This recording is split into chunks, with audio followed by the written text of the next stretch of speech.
একটু পরে একটা কোম্পানির মালিকের মেয়ের জামাই আমাদের সাথে মিটিং করতে আসবেন, মিস্টার অনিক। তুমি এখানে কোনো কাজে এসেছো? হ্যাঁ। মেঘলা এরকম হাজার হাজার কোটি টাকার অফিসে এত ভিআইপি মর্যাদা পাচ্ছে, ঘটনা কি? আমি কোনো চলে যেতে বলবো? ওনারা চলে যাইতে কোন? আপনার সাথে মিটিং করবো না, আপনি আসতে পারেন। সামান্য একটা বস্তির মেয়ের জন্য আমাদের কোম্পানি 100 কোটি টাকার প্রফিট মিস করবে? এর পিছনে কার হাত আছে? আমি এই হাত উপড়ে ফেলবো। এই সেমরি এত দামি গাড়ি কই পাইলু? লগে আবার কতগুলো বডিগার্ডও, সবাই খালি বড় লোক হইতাছে, আর আমার বেলায় কপাল পোড়া। ওর মতো একটা ফকির কিভাবে ওই জায়গায় গেল সেটা বের করা কি খুব কঠিন কাজ আপনার? মেঘলা, কেন আমার কোম্পানির টেন্ডারটা রিজেক্ট করিয়েছো? আমি তো কিছু করি নাই, তোমার ব্যবহারের কারণে বাতিল হয়েছে। কি করো নাই সেটা বলো। কি করছি আমি? তুমি নাইট ক্লাবে গিয়েছিলে, আর সেখানে যে শালিমা বিল্ডার্সের কোন একটা লোককে তুমি হাত করেছো, আর সেই হাত করে আমার কোম্পানির টেন্ডার তুমি রিজেক্ট করিয়েছো। অনেক সবাই তোমার মতো মনে করো? তোমার মতো রুচিহীন মানুষের সাথে কথা বলার থেকে না কথা বলাই ভালো। তোমার আমি ঘৃণা করি, তুমি চলে যাও। আমারও কোনো রুচি নেই তোমার মতো নষ্টামের কাছে আসার। আমার কালকের মধ্যেই কোম্পানির টেন্ডারটা লাগবে। তুমি তোমার নাইট ক্লাবের সঙ্গীদেরকে বলে দিও আমার কোম্পানির টেন্ডারটা যেন রিজেক্ট না করে। আর দুদিন না দেই তুমি কি করবা? কি করব? আমার কোম্পানির টেন্ডারটা চাই মানে চাই, সেটা আগামী কালকের মধ্যেই চাই।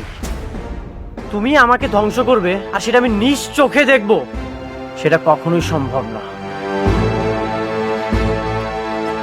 দেখো না তুমি কি করতে পারো, যাও।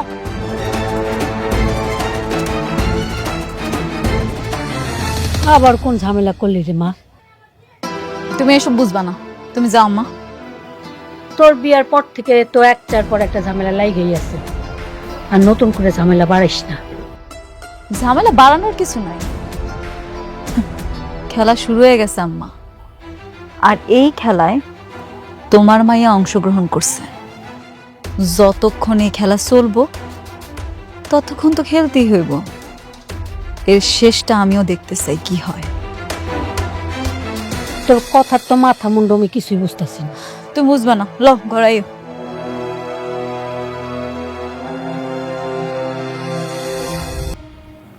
কি বললো তোমার প্রথম স্ত্রী? কাজটা কি তোমাদের দেবে নাকি দেবে না?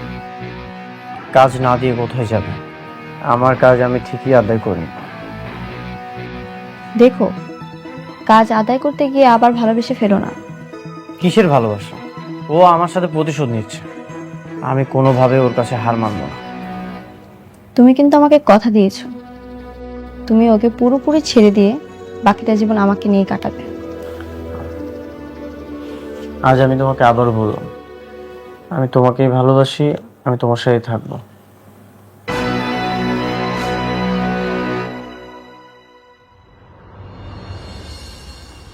ম্যাডাম আসবো? আসেন আসেন। ম্যাডাম, জি। এই ড্রেসগুলো আপনার জন্য বানানো হয়েছে, এখন থেকে এগুলো আপনি ব্যবহার করবেন। আর গুলশানে যে আলিশান বাড়িটা আছে, ওই বাড়িতে আপনি শিফট হয়ে যাবেন। না না, এগুলো আপনি কি কইতাছেন? এইসব জামা কাপড় আমি পরতে পারতাম না। আর তাছাড়া আমি আমার আব্বা আম্মার কাছে থাকবো, বসিতে থাকবো, আমি হেনে যামকে। ম্যাডাম, এগুলো সবকিছু আপনার, আপনি হাজার হাজার কোটি টাকার মালিক। কোটিপতিরা কি বসে থাকতে পারে? এটা ঠিক আছে, কিন্তু আমি তো আর ছোটবেলা থেকে এত কোটিপতি আসছিলাম না, হঠাৎ করে হয়েছি। তাছাড়া আমি আমার বাপ মারা অনেক ভালোবাসি। হ্যাঁ গো স্যার, আমি থাকতে পারব না, আমি বস্তির মানুষ, বস্তিতেই ভালো। সত্যি ম্যাডাম, আপনি অদ্ভুত মানুষ।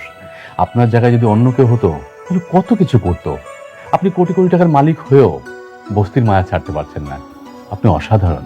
আচ্ছা, আমার না খুব জানার ইচ্ছা, আমি যদি কোটিপতি হই তাহলে তো কোটিপতির ঘরেই বড় হওয়ার কথা। হঠাৎ করে কেমনে হারাই গেলাম বা বস্তিতে চলে গেলাম, কি হইলো?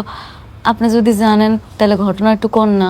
জি ম্যাডাম, আপনি কাজ করুন, এগুলো ম্যাডামের ড্রেস নিয়ে যান।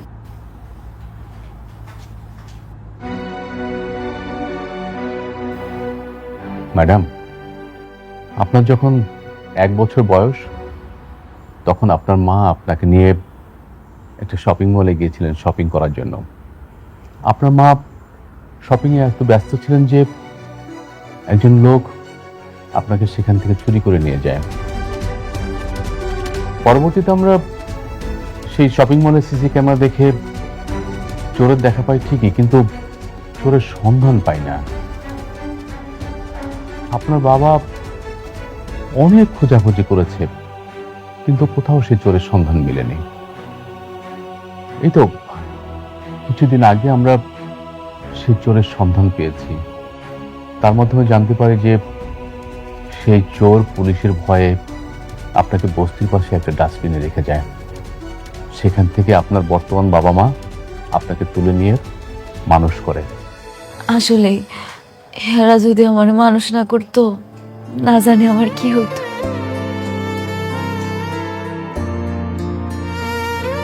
ম্যাডাম, আমাদের সালিমা বিল্ডার্সের এই প্রজেক্টের কাজটা কাকে দিবেন? ও হ, এইটা না আমি ঠিক করে ফেলাইছি।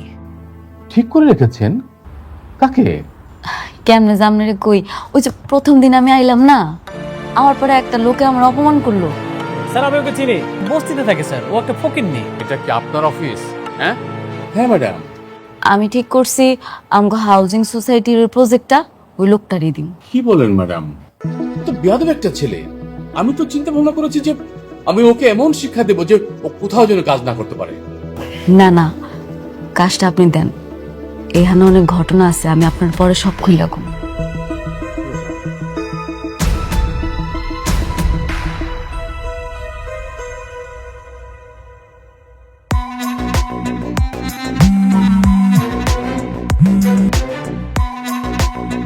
হ্যালো, আমি শালিমা বিল্ডার্সের ম্যানেজার রমজান বলছিলাম। আপনি কি রাতুল সাহেব বলছেন? জি, আমি রাতুল বলছি। আমরা আমাদের নিউ প্রজেক্টের দায়িত্বটা আপনাকে দিতে চাই। কি? আপনি আপনার সমস্ত ডকুমেন্টস নিয়ে আমাদের অফিসে আসেন। আমি কাজটা পেয়েছি? জি, আমাদের ম্যাডাম আপনার জন্য কাজটা সুপারিশ করেছেন। ওহ, thank you, thank you.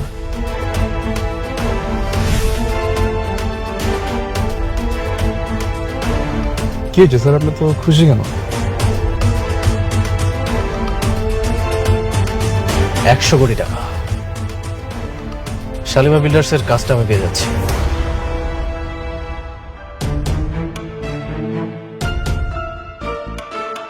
Hello, Shalimar builders থেকে রাতুলকে কল করা হয়েছে। তাদের নিউ প্রজেক্টের দায়িত্ব তারা রাতুলকে দিতে চায়। কি? তুমি কি শিওর? হ্যাঁ, আমি 100% শিওর। কি হয়েছে? মেঘলা রাতুলকে প্রজেক্টটা দিয়ে দিয়েছে। কি? হ্যাঁ, আমি ওকে বারবার বললাম এই প্রজেক্টটা যেন আমাকে দেয়, ও আমাকে দিল না। আজকে ওর সাথে আমার বোঝাপড়া আছে।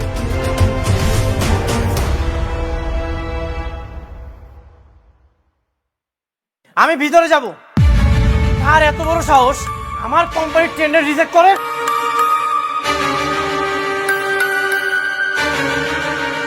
এরকম চিৎকার চেঁচামেচি করতেছেন কেন? কেন চেঁচামেচি করছো তুমি বুঝতে পারছো না? তুমি কেন আমার ক্ষতি করার চেষ্টা করছো? তুমি কি আমার সাথে প্রতিশোধ দিচ্ছ? প্রতিশোধ? আর আপনার কি আশ্চর্য, কোম্পানি যারা যোগ্য মনে করছে তারই প্রজেক্টে দিছে। আপনি শুধু শুধু চিৎকার করে তো কোনো লাভ নাই। যোগ্য? রাতুলকে তোমার যোগ্য মনে হয়? ও তো একটা বেঈমান। তুমি জানো না ও যে কোম্পানির ওনার, সেই কোম্পানির আসল মালিক হচ্ছে আমি। ও তো আমার সাথে বেঈমানি করে আমার সবকিছু নিয়ে নিয়েছে। ও আচ্ছা, রাতুল বেঈমান। রাতুল যদি বেঈমান হয়, আপনি কি করছেন মনে নেই আপনার? আমি কি করেছি? সহজ সরল মানুষের জীবন নিয়ে আপনি সিনেমিনি খেলছেন। কোটিপতি হওয়ার নেশে আপনি এত নিচে নামতে পারেন? আপনার কাছে তো ভালোবাসার কোনো দাম নেই। আপনি রাতুলের কি বলতে আসছেন? রাতুলের চাইতে তো আপনি বড় বেঈমান। হ্যাঁ, আমি বেঈমান। তুমি একদম সত্যি বলেছো, আমি বেঈমানি করেছি। তোমার ফ্যামিলির ভালো করতে যে আমি নিজের সাথে বেঈমানি করেছি। মিস্টার অনিক, আপনার এই বানোয়াট মিথ্যা গল্প এখানে আর চলবে না, অন্য জায়গায় গিয়ে দেখান যান। আমার চোখের দিকে তাকাও, আমার চোখ কি মিথ্যা বলছে? আসলে কি জানো, অকৃতজ্ঞরা কখনো উপকার স্বীকার করে না। তুমি একটা অকৃতজ্ঞ। আমি অনেকক্ষণ যাবৎ দেখছি আপনি চিৎকার করে কথা বলছেন। একজন ভদ্র মহিলার সাথে কিভাবে কথা বলতে হয় সেটা আপনি জানেন না। সিকিউরিটি, ওনাকে ধরে ঘাড় ধাক্কা দিয়ে রাস্তায় ফেলে দিয়ে আসলো। কত বড় সাহস যে সালিমা গ্রুপে হেড অফিসে এসে চিৎকার করে কথা বলছে। কে আপনি? আমি কে সেটা আপনি ওনাকে জিজ্ঞাসা করেন। তার সাথে আমার রিলেশন কি? ম্যাডাম, কে উনি? কি সম্পর্ক আপনার সাথে ওনার?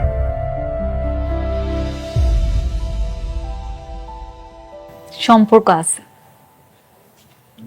ওনার সাথে আমার সম্পর্ক আছে। উনি হইল গিয়ে আমার আগের অফিসের বস।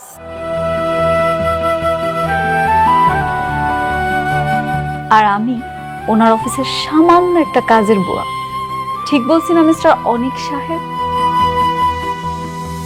কি মিস্টার অনিক, আপনি বলেন আপনি আমার চিনেন কিনা? হ্যাঁ চিনি। চিনেন যেহেতু, তাহলে এটাও কোন কিভাবে চিনেন? ও আমাদের অফিসে কাজ করতো।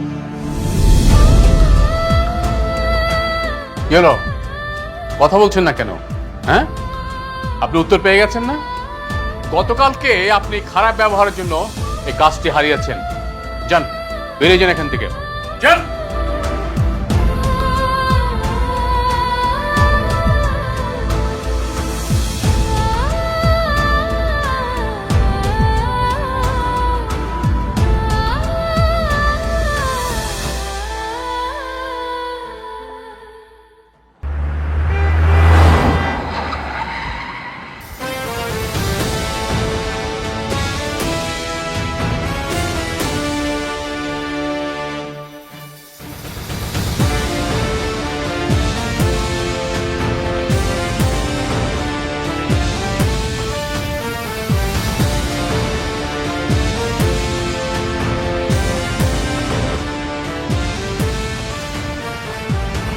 আসসালামু আলাইকুম। আপনি এখনো চায়ের দোকানে বসে আছেন? আপনাকে তো চা বিক্রি করে মানাচ্ছে না। আপনার মেয়ে এখন কোটিপতি, আপনার তো এখন চলাফেরা করা উচিত 3 স্টার 5 স্টার 7 স্টারে। এই টিনের চালের চায়ের দোকানে আপনি এখানে বসে আছেন, এটা তো আপনার সাথে যাচ্ছে না। তুমি এখানে কেন আইছো? তোমার তো এখন আহনের কথা না, তুমি থাকবা এখন অন্য জায়গায়। ও আচ্ছা, এখন আমি আপনার চোখে শত্রু হয়ে গেছি? সেদিন না বলে গেলাম আপনার মেয়েকে খারাপ পথে যেতে দিয়েন না। খোঁজ খবর রাখেন আপনার মেয়ের। কেন, সে কি করছে? কি করে না আমাকে সেটা বলেন। আপনার মেয়ে একটা অকৃতজ্ঞ বেঈমান। আপনার মেয়ের জন্য আমি কি করি নাই? শেষমেশ আমার সাথে টক্কর দিতে এসেছে। কি সব আজে বাজে কথা কইতেছো? হ্যাঁ, কি আজে বাজে কথা কইতেছো? তোমার কথা আগা মাথা তো কিছুই বুঝতেছি না। শোনো, আমার মায়া সহজ সরল, কিন্তু কোনো খারাপ কাজ করতে পারে না। আপনি একদম ঠিকই ধরেছেন। আপনার মেয়ে কখনোই খারাপ কিছু করতে পারে না। নাইট ক্লাবে আপনার মেয়ে বড় বড় অফিসার, বড় বড় পোস্টে যারা কাজ করে তাদের সাথে ঠিকই চলাফেরা করছে, আর তাদের সাথে চলাফেরা করে নিজের হাজবেন্ডের ক্ষতি করছে। এগুলো তো সবকিছুই সোহাবের কাজ, তাই না? তুমি তো আরেকটা বিয়ে করে আমার মেয়েটা ঠকাইছো, ঠকাইছো না? হ্যাঁ, ঠকাইছো তো। হ্যাঁ, ঠকিয়েছি। আপনি একদম সত্যি বলেছেন, আমি আপনার মেয়েকে ঠকিয়েছি। সেদিন সেই মুহূর্তে, সেই বিপদের সময়ে আমি যদি চুরি করতাম তাহলে তো আমাকে ঠিকই চোর বলতেন। ওই বিপদের সময়ে আপনার অপারেশনের জন্য আমি বিয়েটা করেছি। যার জন্য চুরি করলাম সে এখন আমাকে বলতেছে চোর। আমিও দেখতে চাই আপনার মেয়ে আমার কতটা ক্ষতি করতে পারে। তবে একটা কথা মনে রাখবেন, এই আমি আপনার জীবনটা বাঁচিয়েছি।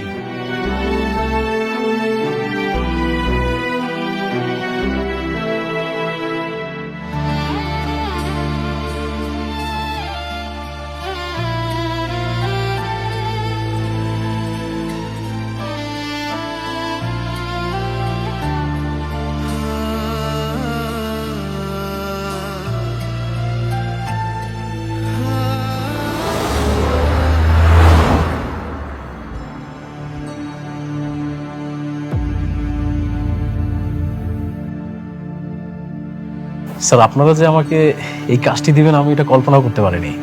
আমি নিজেকে সত্যি অনেক সৌভাগ্যবান মনে করছি, সেজন্য আপনাকে অসংখ্য ধন্যবাদ স্যার। ধন্যবাদ আমাকে না, ধন্যবাদ ওনাকে তিনি। ওনার জন্যই আপনি কাজটা পাচ্ছেন। এই ফকিন্ডের বাচ্চারা যে কেন ধন্যবাদ দেব সেটাই তো বুঝতে পারছি না। বস্তির একটা মাইয়া হয় ওইখানে কি করে কিছুই বুঝতেছি না। রাতুল সাহেব, জি স্যার। আপনাকে আমরা কাজটা দিব ঠিকই, কিন্তু আমাদের দুটো শর্ত আছে। কি কি শর্ত স্যার? দেখুন, আপনাকে আমরা কাজটা দিব, কিন্তু আমার মনে হচ্ছে যে এত বড় একটা কাজ আপনি তুলতে পারবেন কিনা আমি জানি না। কি বলছেন স্যার? আমি অবশ্যই পারবো স্যার। রাতুল সাহেব, আমাদের 10,000 কোটি টাকার কাজ। এই মুহূর্তে আপনার দরকার মিনিমাম ব্যাংকের 200 কোটি টাকা আমাদের দেখানো। কিন্তু স্যার ব্যাংকে আমাকে এতগুলো টাকা লোন দিবে? রাতুল সাহেব, আপনি সালিমার গ্রুপ অফ কোম্পানির সালিমা বিল্ডার্সের কাজ করছেন। এটা যদি কোনো ব্যাংক জানতে পারে তাহলে সেই ব্যাংক তো লোন দেওয়ার জন্য আপনার বাড়িতে এসে বসে থাকবে। তাহলে তো স্যার অনেক ভালো হয়। স্যার আমি অবশ্যই চেষ্টা করবো স্যার। Thank you sir. না, দ্বিতীয় শর্তটা কি স্যার? দ্বিতীয় শর্তটা আমি বলতেছি। শর্তের সঙ্গে আবার এই ফকিন্নিও জড়িত আছে? দ্বিতীয় শর্তটা বেশি কিছু না, আপনার বাড়িতে আমগো নিয়ে যাইতে হইব। আমার বাসায় মানে? আপনার বাড়িতে মানে কি বুঝতে পারেন নাই? অনেকের কাছ থেকে হাতাইয়া সম্পত্তি নিছেন, যেই বাড়ি এখন দখল ভোগে আছেন সেই বাড়িতেই নিয়ে যাবেন, খোলামেলা করে। তো কি পারবেন? আচ্ছা ঠিক আছে, তাহলে চলুন। কি ব্যাপার রাতুল, ওরা এখানে কেন? আঙ্কেল, আমি ওনাদের কোম্পানির কাজটা পাচ্ছি, আর কাজটা পাওয়ার জন্য ওনারা আমাকে দুটি শর্ত দিয়েছে। কি শর্ত? ম্যাডাম আপনি বলেন। শর্ত বেশি কিছু না, শর্ত হইল এই যে আমার পায়ের জুতাটা দেখতেছেন, এই জুতাটা দিয়া আপনারা প্রত্যেকে নিজেকে গালে জুতা মারবেন। ফকিরের বাচ্চা কি কয়? হ্যাঁ, হরে পায়ের জুতাতে বলে আমরা নিজেকে গেলে নিজেরা বাড়ি দিব? এই কিরে, নিজের কি মনে করো প্রেসিডেন্ট? শর্ত তো এইটাই, শর্ত মানলে কাজটা পাইবেন আর শর্ত না মানলে কাজটা পাইবেন না, সহজ হিসাব। কি কাজটা কি করবো নাকি চলে যাবো? না না না, অবশ্যই ওরা মানবে। ভাবি আপনি আপনি একটা কাজ করেন, আপনার পায়ের জুতোটা আমাকে দিন। ভাবি? রাতুল সাহেব, আপনি না আমার ভাবি ডাকতেন না।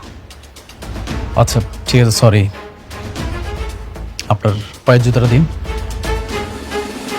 নেন।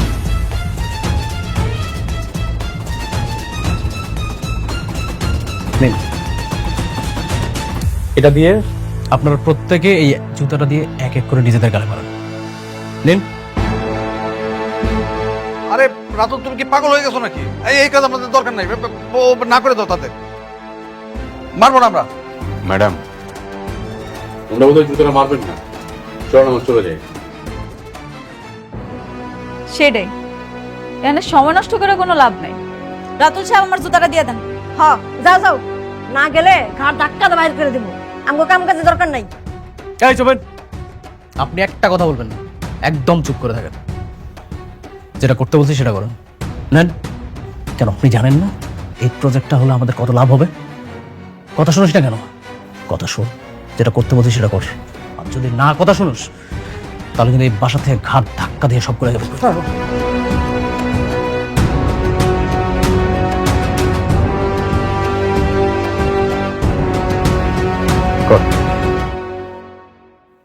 দাঁড়ান, এত সুন্দর একটা মুহূর্ত, সেটা তো ধরে রাখতে হইব। ম্যানেজার সাহেব, আপনার মোবাইলটা বার করেন, একটা ভিডিও করেন। করেন।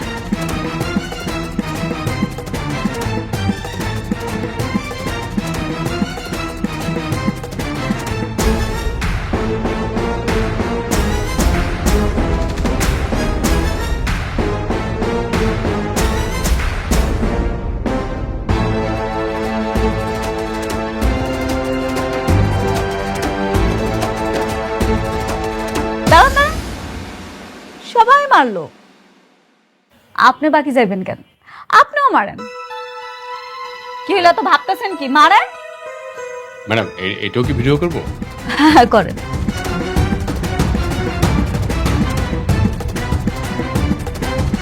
দেন, পড়ায় দেন।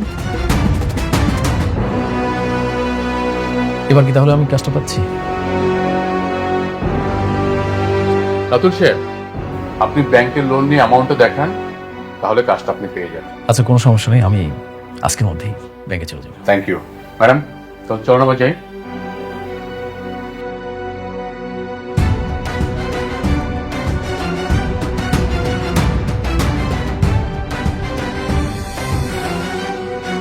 ওই 2 টাকার ফকিনের জুতা আমার গালে মারতে হয়েছে। এত দাপড়ছে কই পাইলো? সি সি সি সি, ওই ফকিনীর বাচ্চার পায়ের জুতা দিয়া আমি আমার গালে মারছি। আমি যদি ফকিনীর বাচ্চার একবার আমার হাতের মুঠো পাই, আমি এর উসুল নিব।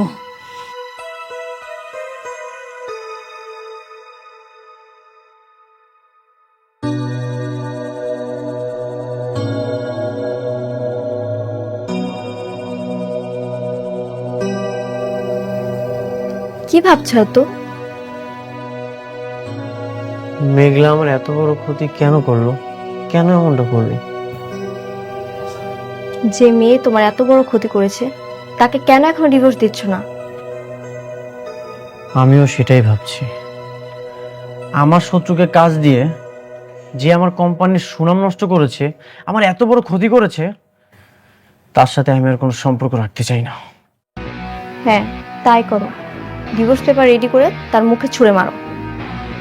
যত দ্রুত সম্ভব আমি ওকে ডিভোর্স দিয়ে দিব। ওর মতো মেয়ের সাথে আমি আর কোনো সম্পর্ক রাখতে চাই না।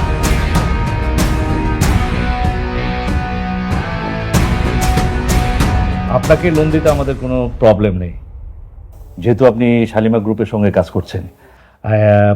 ইনফ্যাক্ট আমাদের এই লোন দেওয়ার ক্ষেত্রে কিছু রুলস এন্ড কন্ডিশন আছে। আচ্ছা, কি কি শর্ত সমূহ, একটু শর্তগুলো যদি বলতেন প্লিজ। না, ওই 300 কোটি টাকা আপনাকে লোন দেওয়ার ক্ষেত্রে এই টাকার এগেনস্টে যে ইন্টারেস্টটা আসবে, সেটা আপনাকে 3 বছরের মধ্যে পরিশোধ করলে যেই পার্সেন্টেজটা আসবে, সেটা যদি আপনি 1 মাসের মধ্যেও পরিশোধ করেন, সেম পার্সেন্টেজটা আসবে। ও আচ্ছা, তার মানে হচ্ছে আমি যদি 1 মাসেও পরিশোধ করি, তাহলে আমাকে সম্পূর্ণ 3 বছরের 20% সুদ দিতে হবে। আবার যদি আমি 3 বছর পরেও পরিশোধ করি, তবুও আমাকে 20% সুদ দিতে হবে, তাই তো? স্যার, এতগুলো টাকা লোন নেবেন, এত বড় রিস্ক নয় খুশি হবে? তুমি কি জানো এটা কত বড় একটা প্রজেক্ট? আমি যদি সবকিছু পরিশোধ করেও, আমার শত শত কোটি টাকা এখানে প্রফিট থাকবে। তারপরে একটু ভেবে দেখেন, এতগুলো টাকা। আমি ভেবে দেখেছি। আচ্ছা, কোনো সমস্যা নেই, আপনি লোনটা রেডি করেন। ওকে, ফাইন। আরেকটা কন্ডিশন আছে, বলতে পারেন এটা আমাদের লাস্ট কন্ডিশন। আপনি যেহেতু শালিমা গ্রুপের নামেই এই লোনটা পাচ্ছেন, তাদের রেফারেন্সে এই লোনটা পাচ্ছেন, সেক্ষেত্রে সেই গ্রুপের সঙ্গে যদি আপনার কাজের যে চুক্তি যদি কখনো ভঙ্গ হয়, কিংবা শালিমা গ্রুপ যদি কখনো বন্ধ হয়ে যায়, তাহলে এই টাকা আপনাকে 15 ডেজের মধ্যে পরিশোধ করতে হবে। কেন? আমি যদি অন্য কোনো বিজনেস করে 3 বছরের মধ্যে পরিশোধ করতে পারবো না? না, সরি, সেটা করা যাবে না। আপনাকে আমরা লোনটা দিচ্ছি ইনফ্যাক্ট শালিমা গ্রুপের নামে, এটা আপনাকে সবসময় মাথায় রাখতে হবে। ও আচ্ছা আচ্ছা আচ্ছা, সমস্যা নেই, আপনি লোনটা রেডি করেন। শিওর। আপনি তাহলে এইটাকে একটা আচ্ছা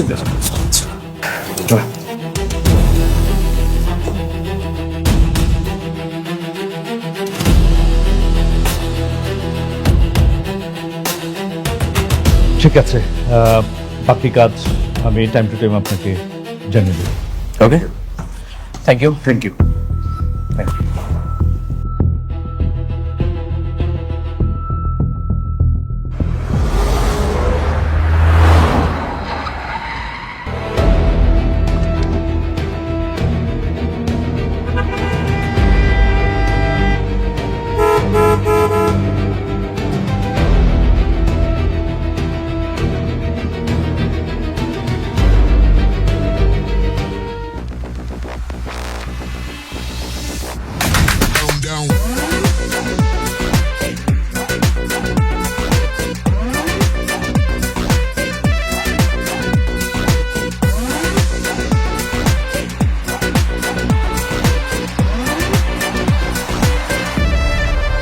গাড়ি পিছান। আমাদের গাড়ি পিছাবে না, আপনাদের পিছান।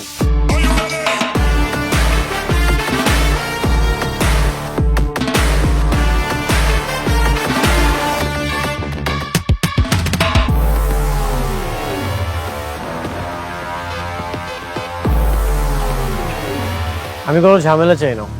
This is one way road. তোমাদের গাড়িটা রং সাইড আছে, তোমরা গাড়িটা পিছাও।